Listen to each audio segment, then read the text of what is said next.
ডালহৰীয়া অথবা কেৰ্কেটুৱাৰ পৰাও পৰিত্ৰাণ পাব। সেই পৰিত্ৰাণ কেনেকৈ পাব আপোনালোকক দেখাই আছো আজি। কেনেকৈ দেখাম এইটো চাওক।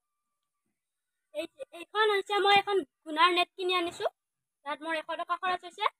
এইটো মই এটা আয়ত আঁকি লৈছো, আয়ত বনালো। তাৰপিছত ইয়াতে এটা সৰুকৈ চুঙা আকৃতিৰ এটা বস্তু বনাইছো, দেখিছেতো। এইটো বৰ ধুনীয়াকৈ গাঁঠি আইছো। তাৰপিছত এইডাল বাঁহ এনেকৈ বান্ধি দিছো।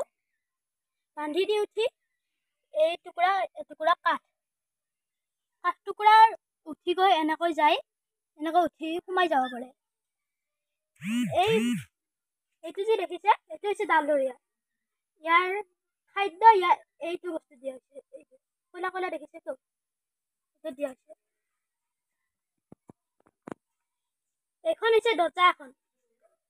আপুনি য'ত নি তাৰ পৰা ই আৰু উভতি আহিব নোৱাৰে, তাত নি এইখন খুলি আপুনি এৰি দিব পাৰিব। এইটোতো দেখিছে, ভালদৰে অকমান চাই লওক।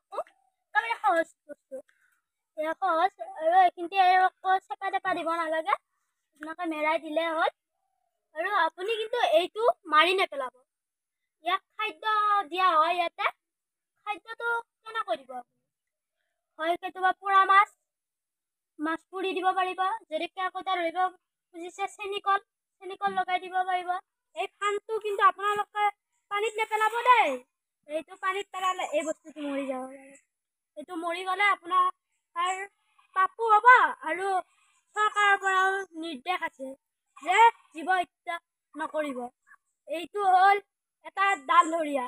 এইটো ডালহৰীয়াটো আমি এৰি দিম, কিন্তু আপোনালোকক এষাৰমান কথা কৈ ল'ম।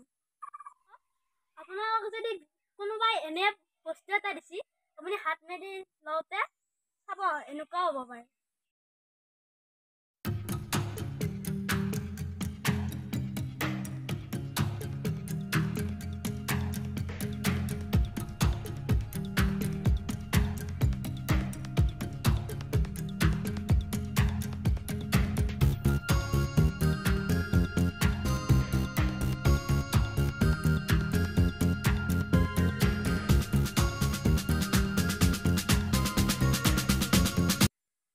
আপোনালোক ভালে থাকিব।